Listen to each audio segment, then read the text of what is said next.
Halo Sobat SG, kembali lagi di channel YouTube Bimor SG yang setia memberikan tips mengerjakan soal-soal UTBK.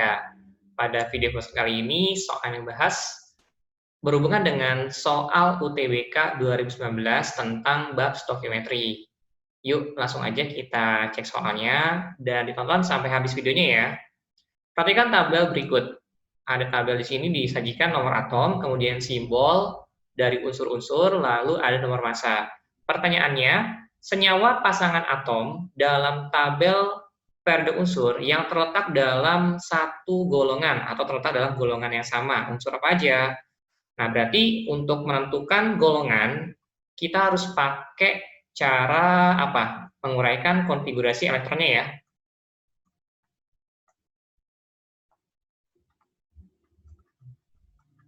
Tentunya, kalau konfigurasi elektron, yang dilihat adalah nomor atom. Jangan pakai nomor massa. Nah, metode penentuan konfigurasi elektron ada dua. Yang pertama, dengan menggunakan cara konfigurasi kulit.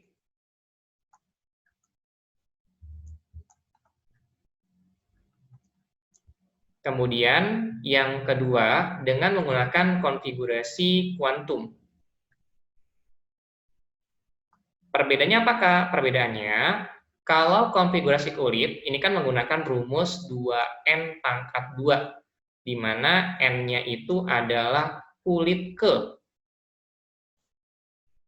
Jadi kalau misalnya kulit ke 1, berarti N-nya ganti 1. Kalau kulit kedua, N-nya ganti 2, gitu ya. Sedangkan kalau kuantum, kita pakai metode yang menggunakan SPD-SPD. Jadi kayak 1S2, 2S2, dan seterusnya. Nah, di sini ada kelemahan, ada juga kelebihan. Nah, untuk konfigurasi kulit, keuntungannya di sini lebih simpel ya, kan cuman masukin NN-nya aja, tapi kelemahannya hanya bisa mendeteksi golongan A saja. Jadi hanya bisa deteksi golongan A atau golongan utama. Kenapa? Karena kalau golongan transisi atau golongan B itu hanya bisa dilihat atau ditentukan dengan menggunakan konfigurasi kuantum. Nah, konfigurasi kulit, keuntungannya lebih simpel tadi kan, dan di sini syaratnya kalau kakak sih pakainya nomor atom ya. Jadi nomor atomnya itu kalau konfigurasi kulit, ini maksimum 20 amannya gitu kan. Kalau lebih dari 20, saran kakak pakai yang kuantum. Nah, di sini karena berhubungan soalnya itu nomor atomnya maksimum 20, jadi kakak pakai cara yang pertama, yaitu konfigurasi kulit. Kita buat sekarang konfigurasi elektron dari masing-masing simbol unsurnya. Untuk M, dengan nomor atom 4, berarti konfigurasi kulitnya 2 dan 2, gitu ya. Lalu L, dengan nomor atomnya 8, berarti 2 sama 6. Lanjut lagi ke L, dengan nomor atom 9, berarti 2 dan 7. Lalu Q, dengan nomor atomnya 12, 2, 8, 2. Lalu terakhir X, dengan nomor atomnya 20, berarti 2, 8, 8, 2. Nah, untuk menentukan golongan, sebenarnya simpel, cukup lihat angka belakangnya saja. Kayak ini kan, berarti terletak di golongan 2A, yang L terletak di golongan 6A, lalu L, ini bukan L ya, ini Z, maaf, ini yang Z ya. Nah, ini terletak di golongan 7A, kemudian Q terletak di golongan 2A, dari sini angka 2-nya, lalu X terletak di golongan 2A juga. Ini ya. Sedangkan kalau periode, jangan lupa kalau periode itu merupakan kulit ya. Jadi banyaknya kulit aja nih kayak ini. Ini berarti periodenya periode ke-2. Kalau ini berarti periodenya 2 juga sama. Ini juga sama ya. Periodenya periode 2 atau kulit kedua. Kalau ini ada 3 nih kulitnya, berarti periode ke-3. Nah, ini juga sama. Ini berarti ada 4 kulit. Maka jawabannya di sini yang memiliki golongan yang sama itu berarti Yang ini ya, yang 2A nih, ini 2A, 2A, 2A. M, Q, dan X. Maka jawabannya adalah yang E. Bagaimana teman-teman? Simpelkan pengerjaannya.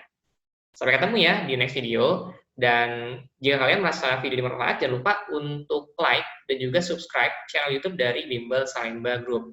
Dan kalian juga bisa request materi yang akan dibahas di video-video selanjutnya. Sampai ketemu. Dadah. Halo Sobat SG, kembali lagi di channel YouTube Bimbel SG yang setia memberikan tips mengerjakan soal-soal TWK. Pada video pembahasan kali ini, soal yang akan dibahas bersama-sama berkaitan dengan materi struktur atom. Yuk langsung aja kita cek soalnya dan ditonton ya sampai akhir video. Jika unsur X membentuk senyawa yang stabil, yaitu X2SO4 3 kali, maka konfigurasi elektron unsur X adalah, yang jadi pertanyaan adalah konfigurasi elektron. Berarti kan kalau konfigurasi elektron, di opsi jawaban nanti berkaitan dengan golongan.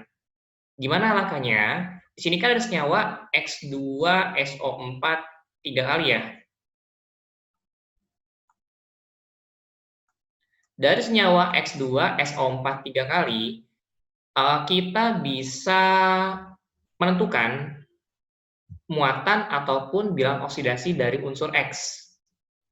Nah, di sini kakak tentuin dulu ya, sama-sama tentuin biologs dari unsur X-nya, di mana SO3 kan muatannya -2, karena ada 3 dikali 3 jadi -6.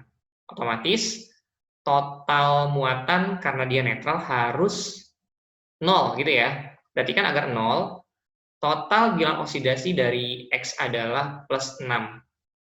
Tapi karena dibagi 2 jadi +3. Nah, ini +3 nih. Dari muatan +3, kita bisa menyimpulkan bahwa unsur X terletak di golongan 3A. Terletak di golongan 3A. Jadi untuk golongan utama,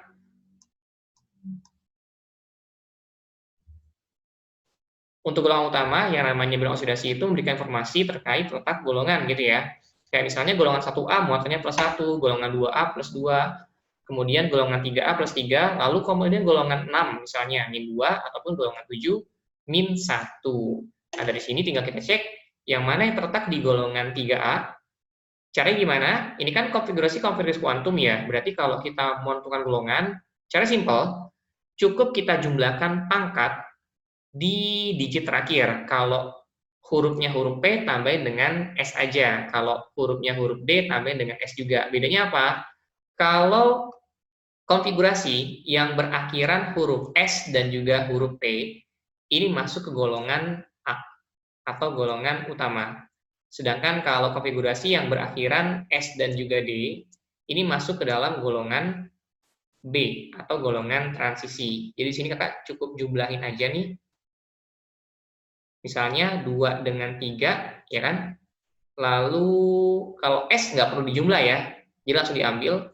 Nah, ini juga sama nih, 2 dan 1, ini 2 dan 3. Kalau ini 1 dan 3. Nah, berarti golongannya yang pertama, yang A, ini golongan 5A. Lalu kemudian yang B, ini golongan 1A. Yang C, golongan 3A. Lalu yang D golongan 5A, yang terakhir yang E ini golongan 4B. Maka jawabannya adalah yang C. Bagaimana? Simpelkan teman-teman? Jika kalian merasa video bermanfaat, jangan lupa ya untuk like dan juga subscribe channel YouTube dari Bimbel Salemba Group. Sampai ketemu di video selanjutnya, dan silakan kalau kalian mau request pembahasan materi di video-video selanjutnya. Dadah! Hai, jika kamu merasa video ini bermanfaat, jangan lupa subscribe, like, dan nyalakan lonceng notifikasi untuk update soal, materi, dan cerita pendidikan lainnya. Cek description box di bawah ini untuk informasi update seputar Bimbel SG. Sampai bertemu di video selanjutnya, Sobat!